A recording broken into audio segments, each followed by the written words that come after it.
मैंने GPSC clear किया class 1 Gujarat में रैंक 34 था।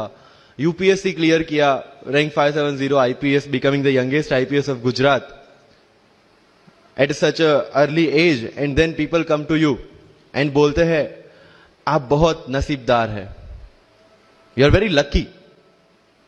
आई tell them in reverse, luck favours the brave.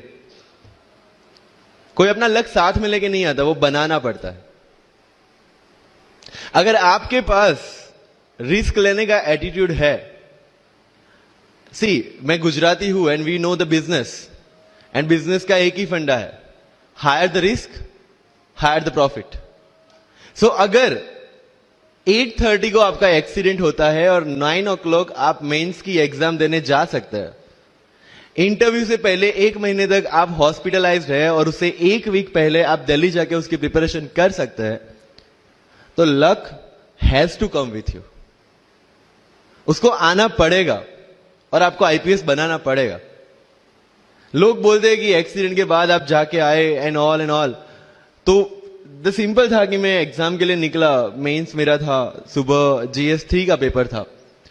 8:30 को मेरा स्कूटी स्लिप हो गया, मेरा लिगामेंट इंजरी हो गया, लेफ्ट हैंड में इंजरी था, सीट से ब्लीडिंग हो रहा था। लेकिन मेरे पास 2 ऑप्शन थे। मैं खड़ा हुआ, मैंने देखा okay, my right hand is safe, and I decided I'll go to the exam hall and write the exam. मेरे पास 2 ही ऑप्शन थे, या तो मैं वहां से उठ के रोने लगूं, यार मेरे साथ ही ऐसा क्यों हुआ, मेरा एक्सीडेंट हो गया, मेरा मेंस खराब हो गया, और हॉस्पिटल जाओ। या दूसरा ऑप्शन था कि मैं देखूं कि मैं 3 घंटे और सर्वाइव कर सकता हूं। हाँ, कर सकता हूं। मैं मेंस के लिए एग्जाम हॉल में गया। ये जितने भी फोटोग्राफ्स लगे हैं, सर ने जैसे बताया कि जितने भी इंसान सक्सेसफुल हुए, अगर आप उसकी लाइफ स्टोरी देखेंगे तो कहीं ना कहीं एक मोमेंट आता है जहां पे वो इंसान की जो स्ट्रगल है वो पीक पे हो जाते हैं। वो इस मोमेंट पे आपको डिसाइड करना है कि आपको वहां से यू टर्न लेना है या आपको वहां से आगे निकलना है। इन सब लोगों ने डिसाइड किया कि उनको वहां से आगे निकलना है, एंड दैट इज द फंडा ऑफ लाइफ। सक्सेस उन्हीं को मिलता है जो इस स्ट्रगल वाले मोमेंट से आगे निकलने की सोचते हैं। जब भी आपको लगे कि आपके सिर पे बहुत मुसीबत है, जब भी आपको लगे कि आप हर तरह से गिर चुके हैं, जब भी आपको लगे कि आपके पास कोई ऑप्शन नहीं है, तब एक चीज आप अपने दिमाग में लाइएगा कि यही मोमेंट है जहां से आपकी तकदीर बदलने वाली है।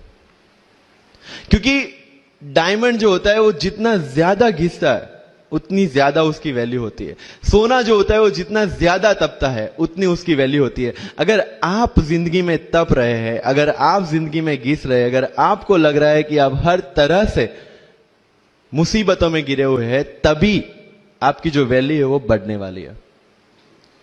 और यही मेरा एटीट्यूड रहा है। लोग बोलते हैं कि तुम्हारी फाइनेंशियल कंडीशन ठीक नहीं थी, पापा इलेक्ट्रिशियन थे, मम्मी हाउसवाइफ थी, डायमंड के कारखाने में काम करती थी, उसके बाद उन्होंने मैरिज में रोटियां बनाने का काम किया, और उस तरह से मैं पढ़ा। लेकिन जब मुझे पूछा जाता है कि ऐसी कौन सी चीज है आपकी लाइफ में जो आप बदलना चाहते हो, एंड आई सेड नथिंग। क्योंकि अगर वो चीजें नहीं होती मेरी लाइफ में तो शायद आज आपके सामने में नहीं होता। तो अगर लाइफ में प्रॉब्लम्स है, अगर लाइफ में स्ट्रगल है, जैसे सर ने बताया struggle is a part of life, and I strongly believe in that. क्योंकि अगर हम दिल्ली में थे, मेरे दोस्त के साथ में निकला बाहर घूमने, तो बोलता है यार ऐसी लाइफ चाहिए, कोई मगजमारी नहीं, आराम से बैठते हैं पूरे दिन एसी वाले कमरे में, बहुत सारे पैसे हैं और कोई टेंशन नहीं, ऐसी लाइफ चाहिए मुझे। मेरे पास ऑप्शन है। बोलता क्या? बोला देख सामने एटीएम का रूम दिख रहा है, एसी वाला कमरा है, बहुत सारे पैसे, कोई मगजमारी नहीं, जॉब ले ले।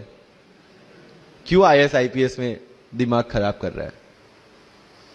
अगर स्ट्रगल नहीं चाहिए तो you have to compromise with that life.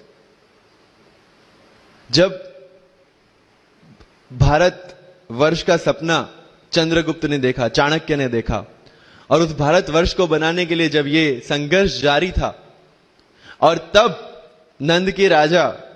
राजा धनानंद की डॉटर दूरदराज से चंद्रगुप्त को प्यार हो जाता है, और जब चाणक्य उनको बोलते कि नहीं तुम्हें उससे दूर रहना है, और तब चंद्रगुप्त बोलता है आचार्य कभी कभी सोचता हूं कि जिंदगी में या ये भारत के सम्राट बनने के लिए इतना त्याग, इतना बलिदान ना देना होता तो।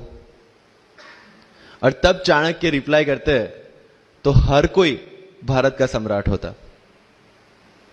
This is the fundamental rule of life. अगर आईएएस बनने के लिए, आईपीएस बनने के लिए सैक्रिफाइस करना नहीं पड़ेगा, अगर उसके लिए आपको त्याग नहीं करना पड़ेगा, तो आज पूरे इंडिया में हर घर में आपको आईएएस आईपीएस मिल जाएंगे। So when you are entering into this game of UPSC or MPSC, make sure that you have to sacrifice anything which will take you to your goal. लेकिन प्रॉब्लम ये है कि हमें टेंशन होती है, यार दोस्त की एंगेजमेंट है, उसकी बर्थडे पार्टी है, उसकी शादी है, अटेंड नहीं करूंगा तो बोलेगा मैं तेरी शादी में नहीं आऊंगा, एंड ऑल।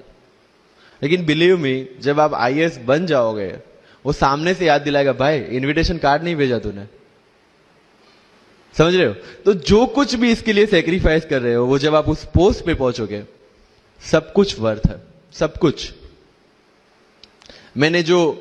मेरा इंटरव्यू था यूपीएससी का, मुझे एग्जैक्ट डेट याद है, 23 मार्च को मेरा इंटरव्यू था। 20 फरवरी को मुझे हॉस्पिटल में एडमिट किया गया क्योंकि मुझे इन्फेक्शन हो गया था बॉडी में, एंड बहुत हाई फीवर था, तो आईवी के अलावा कोई ऑप्शन नहीं था। 1 मार्च को ठीक होके मैंने सोचा चलो दिल्ली निकलते हैं। 2 मार्च को मैं दिल्ली पहुंचा। 3 मार्च को वापस से टॉन्सिलाइटिस का अटैक होने की वजह से फ्लाइट लेके वापस से Palanpur, Ahmedabad. Again hospitalization. 15 March को I got relieved from the hospital.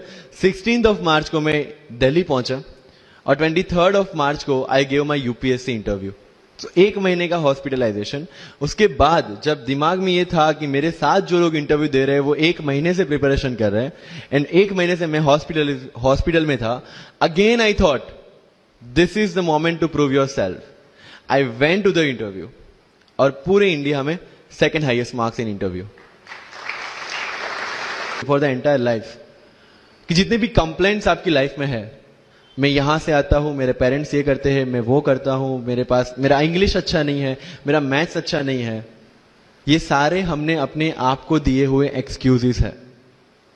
You have to find the solution by yourself. अगर इंग्लिश नहीं आता है, I can start with the 5th standard book, और 5th स्टैंडर्ड बुक से भी शुरुआत करने में अगर मुझे अपना ईगो बीच में आ रहा है, then I can not learn it at any stage of my life. Start with the 5th standard book, start listening English, start speaking English. अगर बोलने में शर्म आती है, अपने मोहल्ले के किसी 3-4 बच्चों को जो 1st 2nd स्टैंडर्ड में, उनको उठाओ और उनके साथ बातें करो। उनको वैसे भी समझ में नहीं आ, और अपने को वैसे भी पता है अपन क्या बोल रहे हैं। Getting my point? तो अगर वहां पे भी अगर ईगो बीच में आ रहा है, start doing like this, start speaking. मैं 11th-12th में था, मुझे पता था मेरा इंग्लिश कैसा है, फिर भी I used to speak English, क्योंकि मुझे पता है सामने वाले को तो वैसे भी समझ में नहीं आ रहा है। अगर किसी मूवी में इंग्लिश डायलॉग सुन लिया, पूरा दिन मेरे दिन, मतलब जहां पे भी कोई भी बात करूंगा, मैं वहां पे वो डायलॉग घुसाऊंगा। This attitude should be there. तो लाइफ में जो मैं कंप्लेनिंग एटीट्यूड की बात कर रहा था, वो कंप्लेनिंग एटीट्यूड आपको कहीं पे भी नहीं ले जाएगा। You have to put all your complaints aside, start preparation.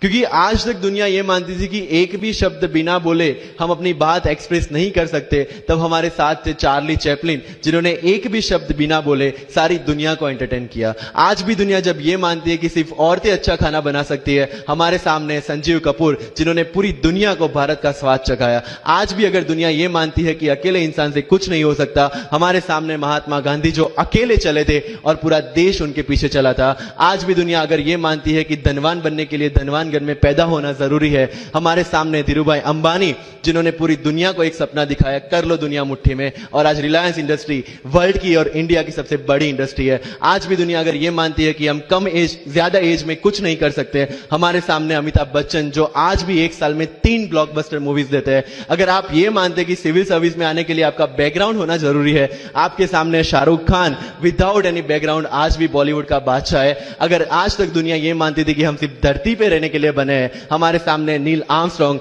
जो चंद्र पे जाके आए, आज तक हम ये जानते हैं कि हम क्या है, हम क्या बन सकते हैं, ये जानने का टाइम शुरू होता है अब। Thank you so much.